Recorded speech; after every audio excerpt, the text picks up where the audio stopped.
بسم الله والحمد لله والصلاة والسلام على سيدنا رسول الله وعلى آله وصحبه أجمعين. By the name of Allah, the most merciful, the giver of mercy, and prayers and greetings and peace be upon our Master Muhammad alayhi salam. So we are continuing. Last lesson we finished with the first section in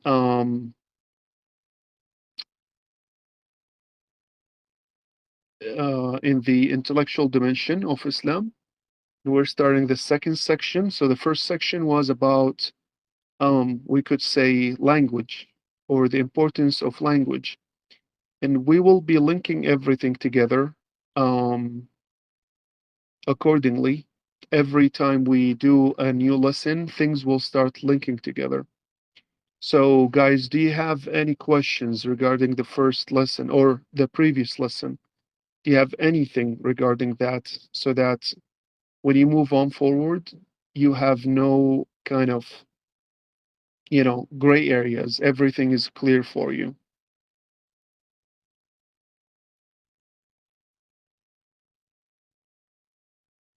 Okay, cool. So today's section is going to be about characteristics. And characteristic is about, it's one of the most important things that you would be able to learn because everything will be based on it. And characteristics is actually the thing that enables the mind to reason. So if you ever reasoned about anything, that's because you can actually understand the characteristics of that thing or that concept or that meaning. Without characteristics, there is no reasoning, there is no causation or causality, there is nothing. So characteristics are the building blocks of thinking, and without it, we can't do anything. So we will dive deep into it. Maybe one lesson will not be enough. So just keep that in mind. And one last thing is if you have any questions, stop me and ask the question. Don't let it slip. Don't let it just be. Um, because we are in the intellectual dimension, we need to understand every word, every concept, every idea, everything we're talking about, because we're building up. We're not memorizing. Okay. So let me just review something, and this is important, and I'm doing this purposely. Um, Last lesson, we talked about language, and in language, when we say something, we actually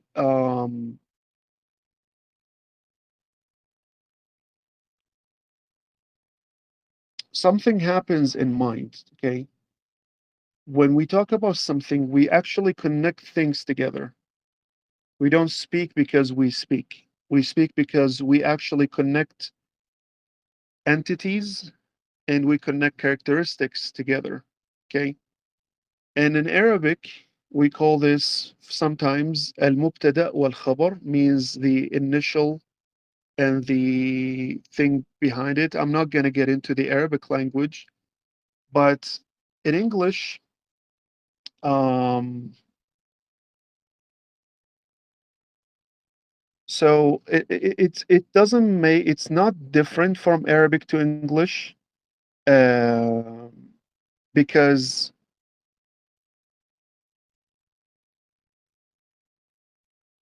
I mean it's the same concept. It's the same.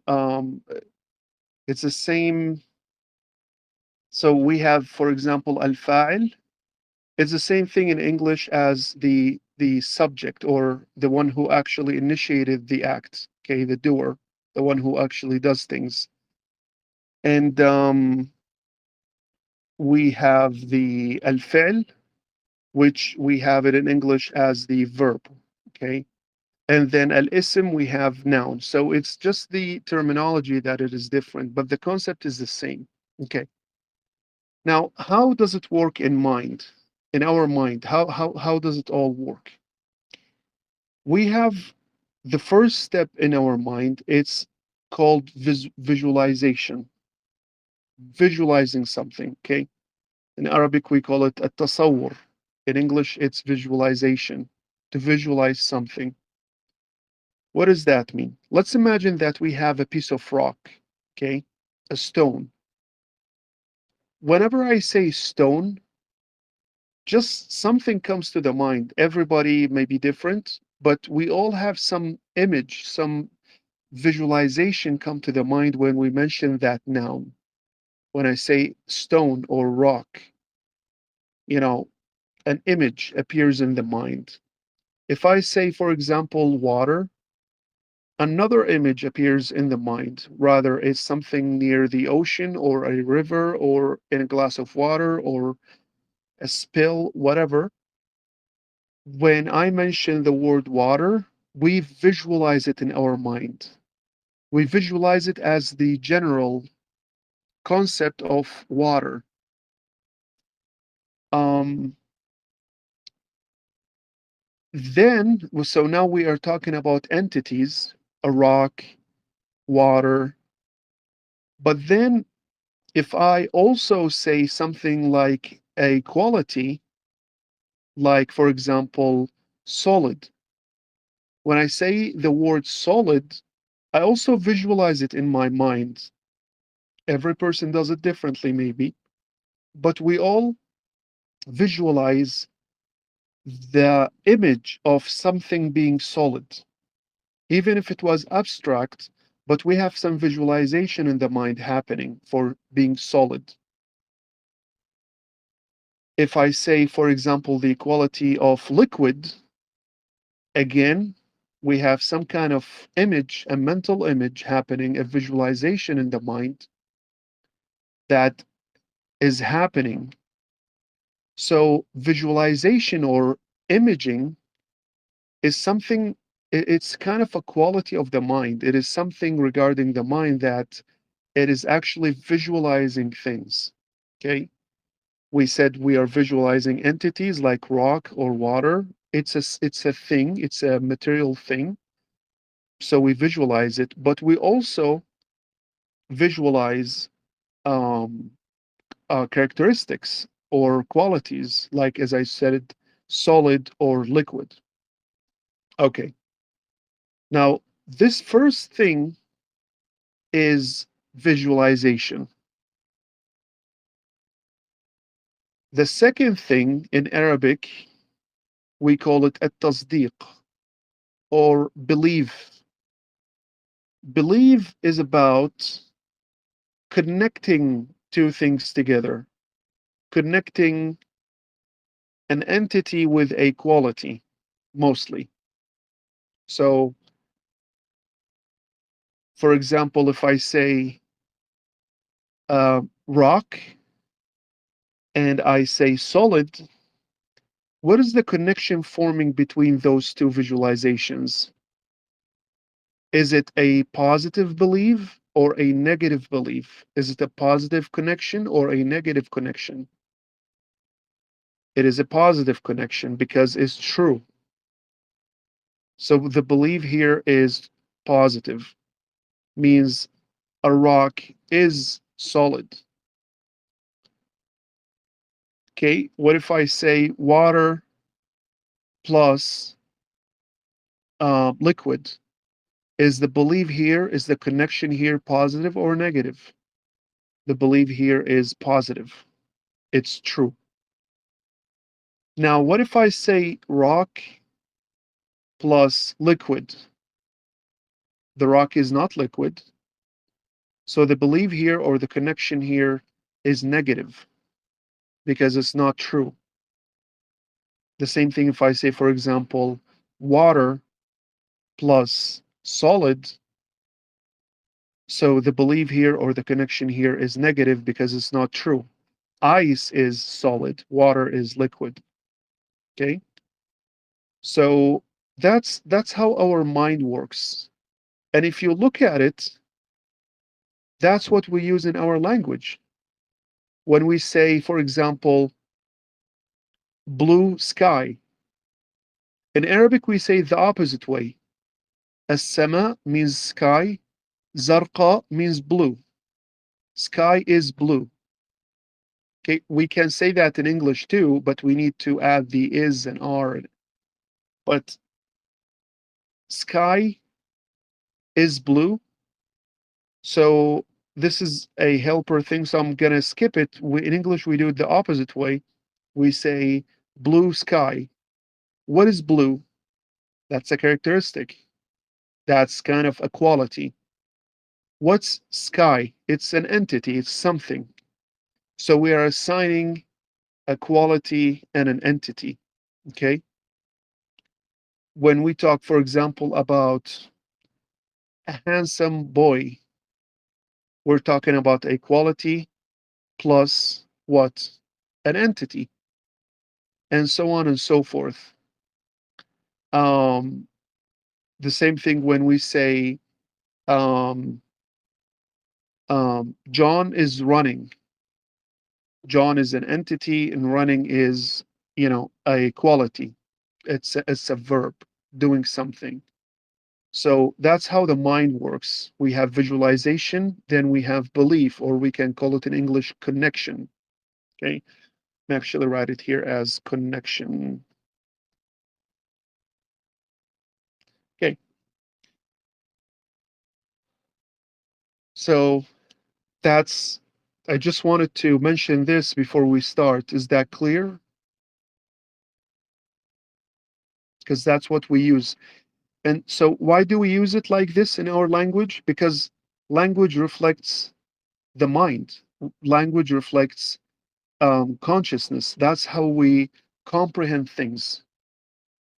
Language reflects the mind. That's why when I talked the previous lesson about the language, it's because it's actually reflecting the mind, reflecting how you think.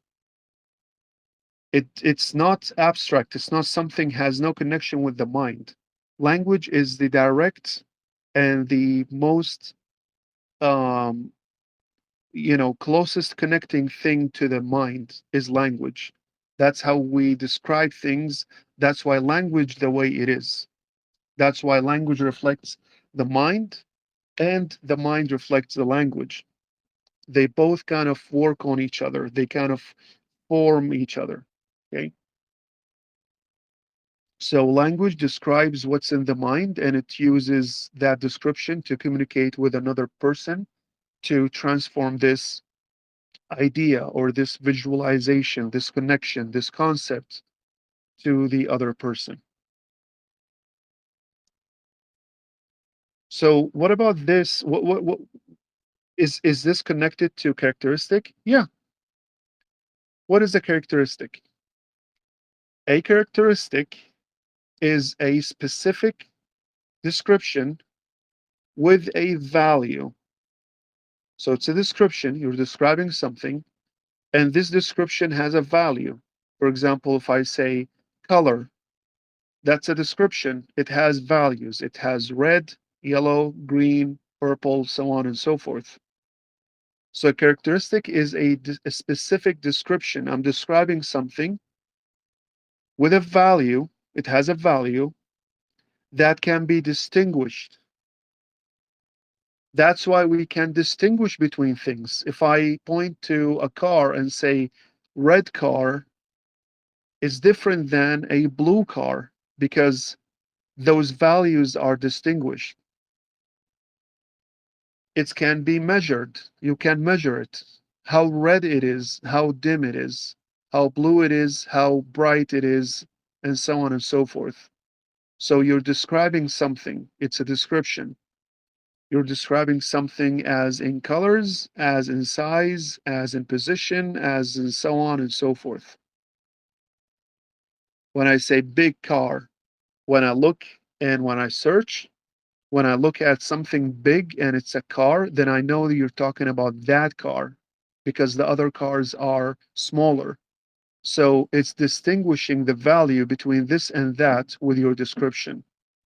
So a characteristic is a specific description with a value that can be distinguished, measured, and classified. You can classify this is color, this is red, this is size, this is big, and so on and so forth.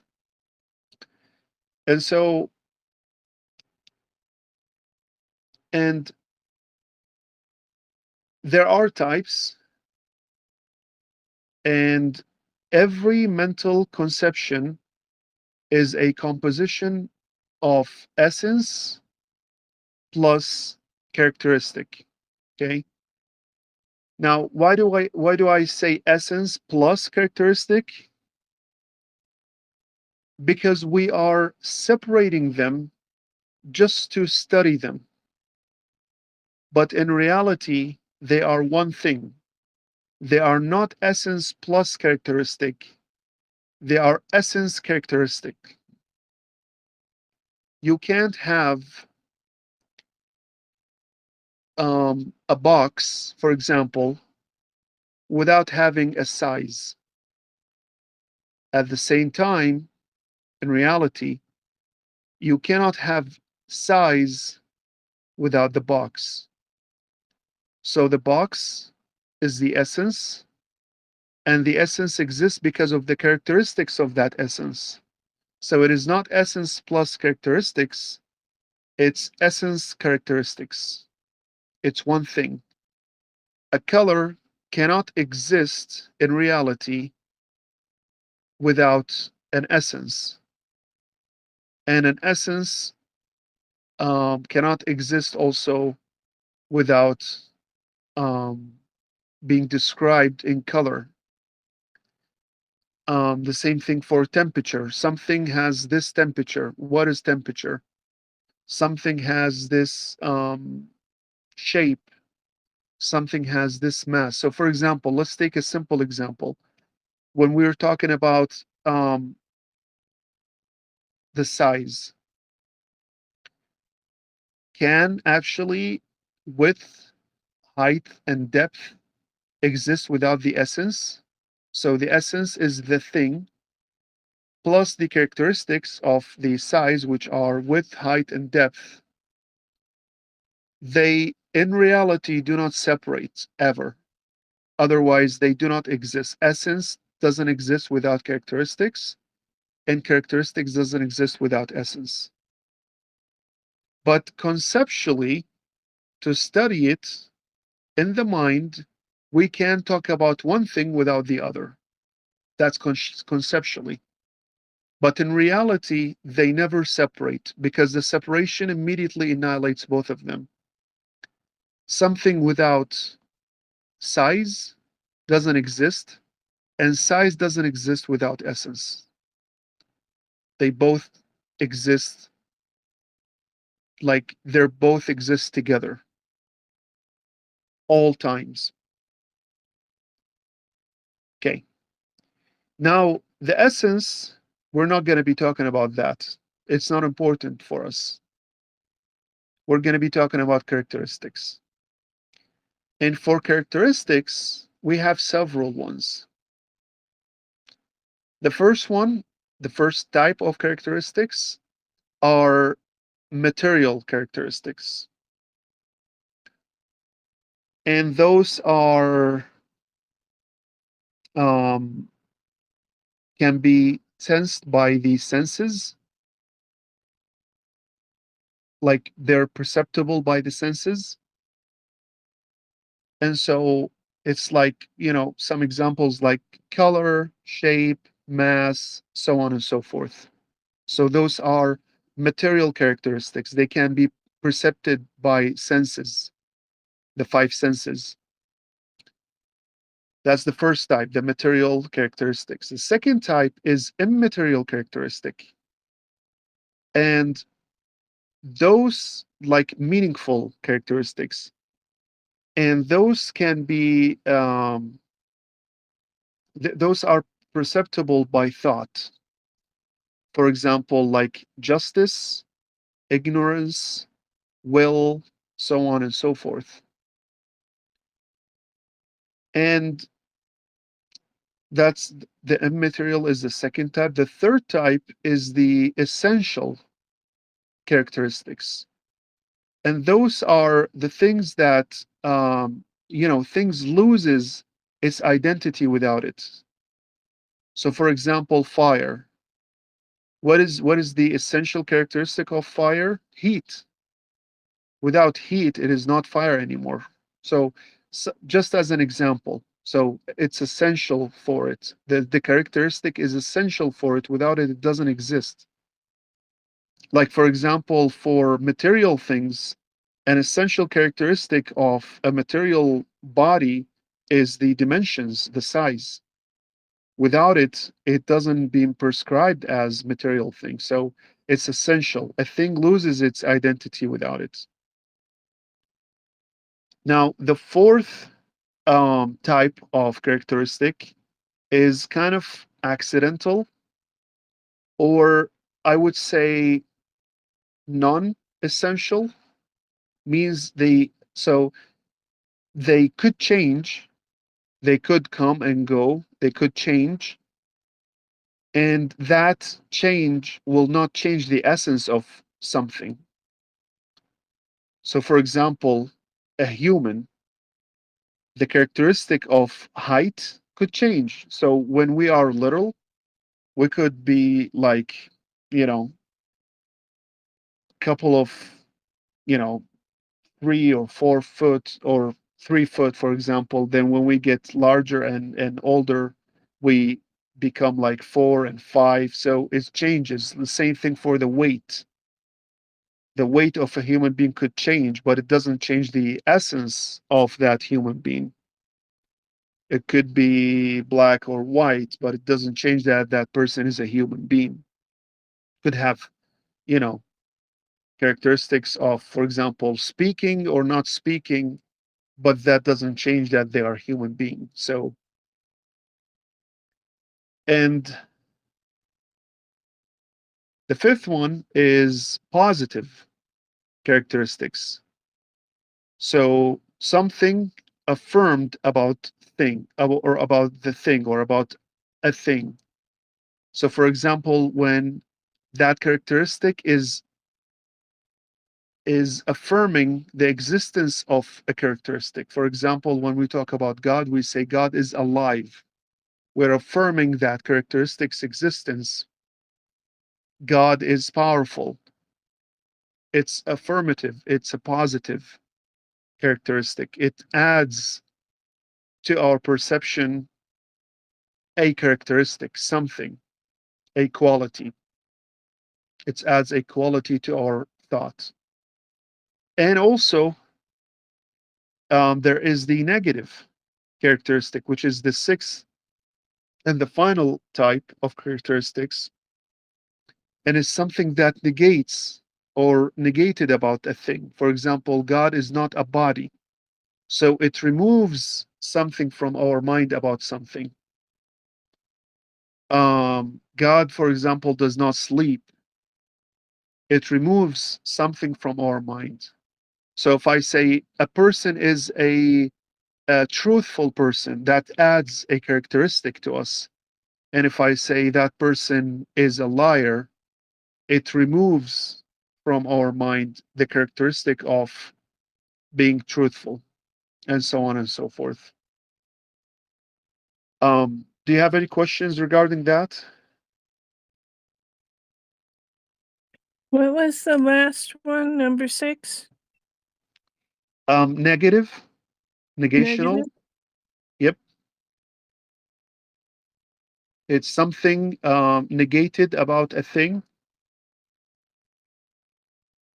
So if I say, for example, God is not a body, I'm negating that God being a body. Or doesn't sleep, I'm negating that God sleeps. It's the opposite of the positive, which is the fifth type, which is positive. It affirms.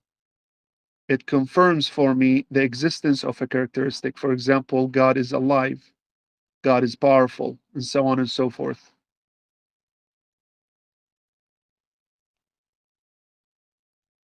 Okay,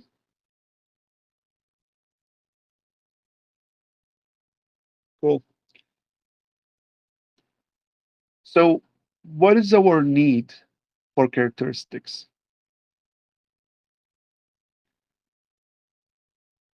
So characteristics allows us to distinguish between two things due to the difference in their properties, if there is a difference. And we will talk later about um, did I actually included it here? Hold on. Okay, let me add that here.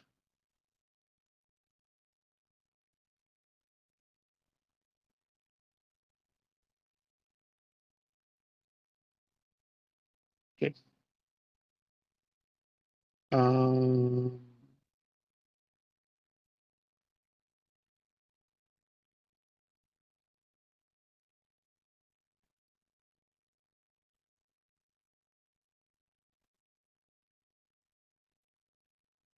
okay, because I don't want to overwhelm you with a lot of things. So I'll add it in the end. Okay. So what is our need for characteristics? Characteristics allow us to distinguish between two things due to difference in their properties. If there are differences, if there's no differences, then we'll talk about it later. It is called similar, but not the same. Because as long as we have two things, then they are two. They're not one, even if they are identical. And that's where Christians fall into that trap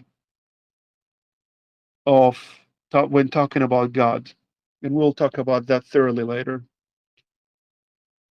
So characteristics makes us distinguish or think similar in something between two things.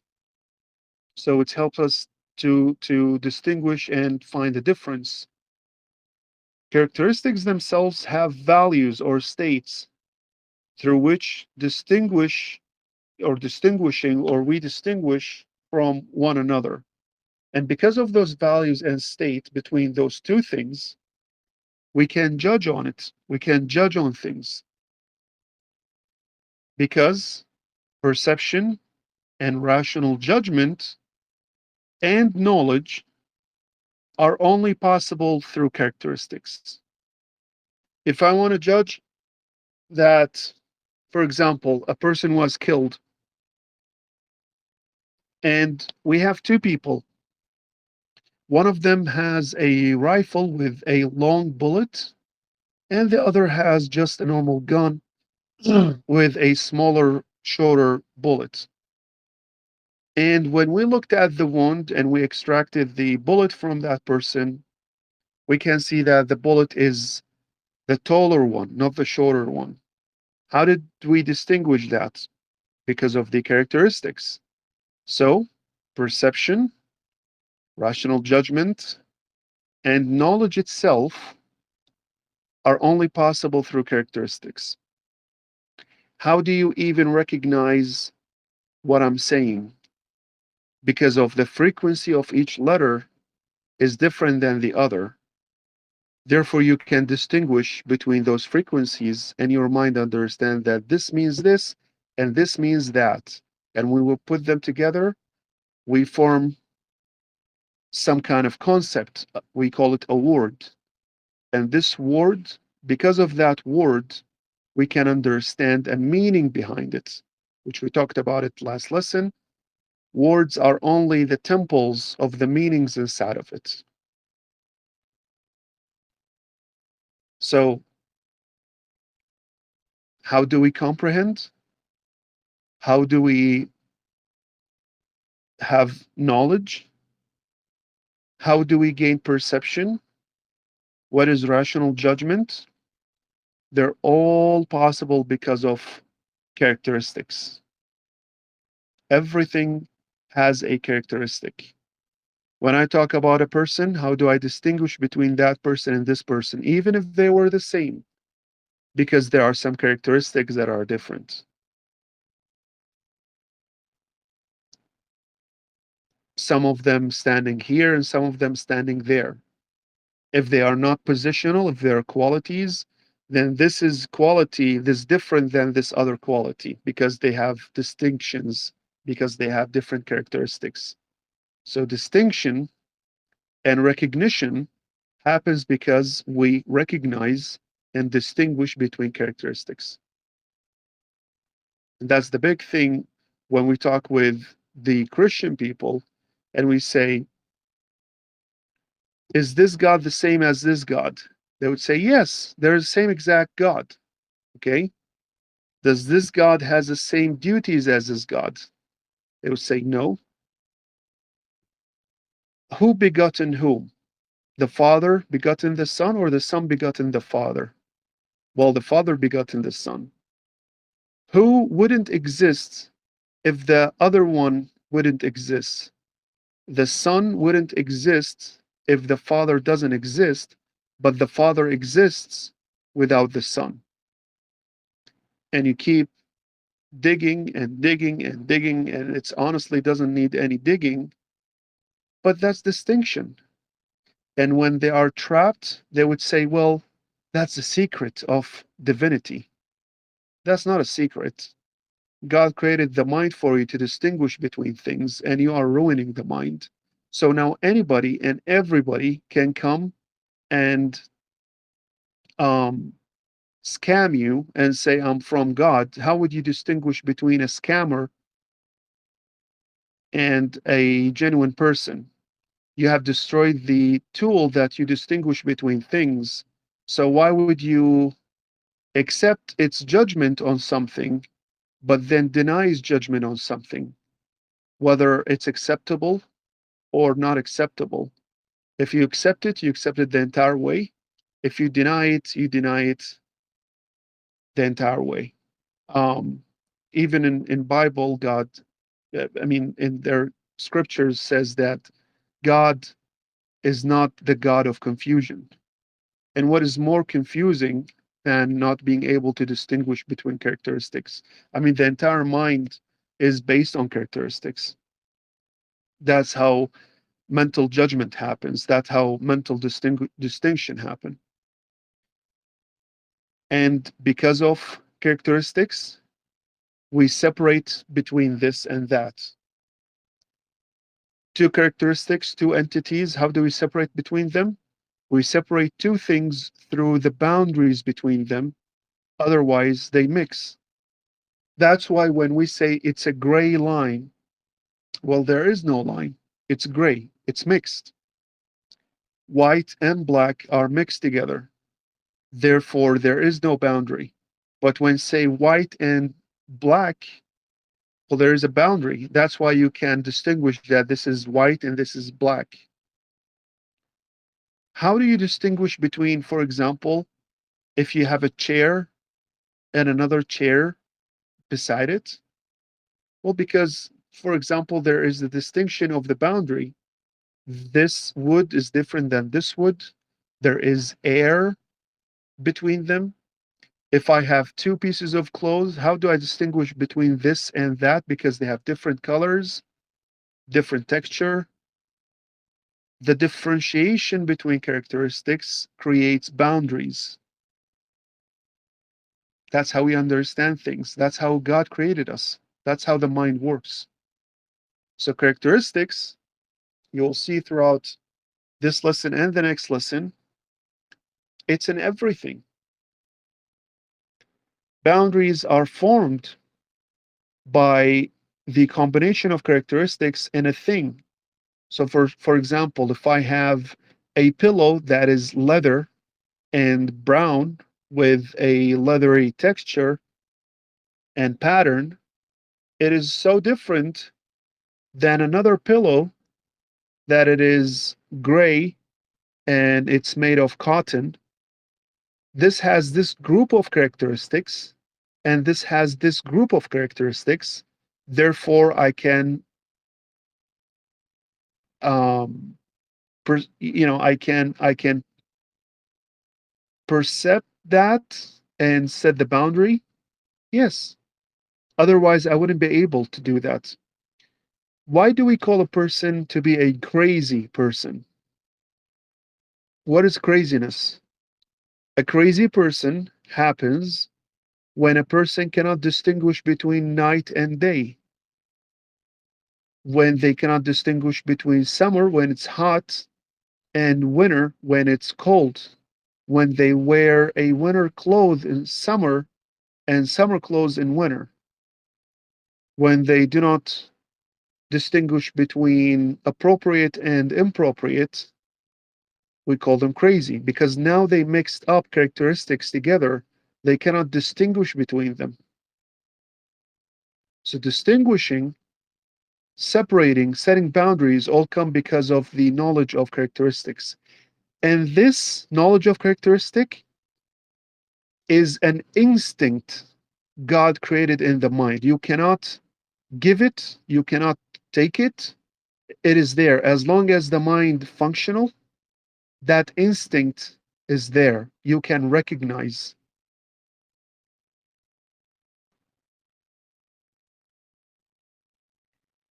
And through the boundaries of characteristics, we form names and definitions.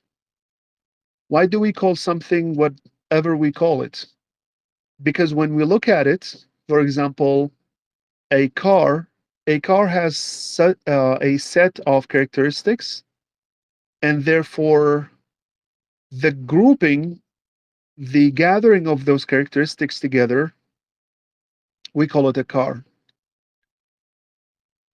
And therefore we can define it. Because what is definition? Definition is the mentioning of the characteristics that in within something. So we name it means we are pointing at a group or one or two characteristics. It depends. When I name, for example, red, I'm talking about a certain value in a characteristic. Or when I'm talking about a car, I'm talking about the entire thing, the colors, the shapes, the rigidity, um, the type, so on and so forth. It's a group of characteristics. So a name actually, you know, makes it easy for us to talk about something instead of keep mentioning and keep reciting and listing the characteristic of something. We kind of shortcut it into a name. Then, if you want to know what's a name is, then you define it, which means then you start mentioning the characteristics. So, definition is one of the most important things when you want to know something. Always search for definitions. When your definitions are correct, your mental image is correct. When the definition is incorrect, your mental image is wrong. If I say that pork is prohibited, and then you go and point onto a sheep, well, your definition of a pork is incorrect. That's a sheep. So now your judgment is incorrect. So I need to define things to know exactly what they are so that my judgment would be correct regarding them. If I say, for example, let's go out, and you would say, from where? And I would say, from the front door. And then you would jump from the window because you define any opening in a wall in the house to be a door. You jump from anywhere. But a door is different. It has different definition. So that's what extremist people fail at, which is correctly defining things. That's the thing. That's why they're extreme, because they do not define, they do not have the correct and the proper definition of things. And finally, is that absence of characteristics equals non existence. And that's what it means that God created us. Means God gave us those characteristics. We were nothing, means we had no characteristics. Then God created. He said, be, and they became, and we became. everything came to existence.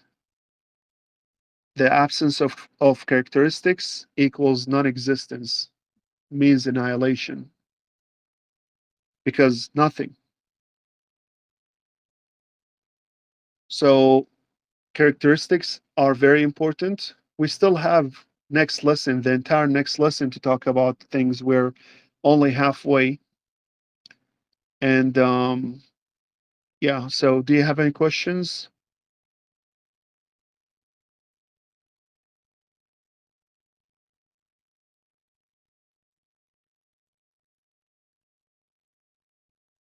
And very nicely, I'm actually also explaining this in Arabic. It's called Usus Tafkir al-Mustaqim. Um, so it's subhanallah, coincidentally, we are doing the same thing here and there.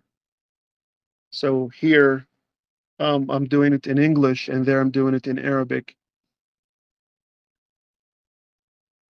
Cool. So we have no questions. We'll see you, inshallah, in the next week. Take care. Assalamu alaikum wa rahmatullahi wa barakatuh.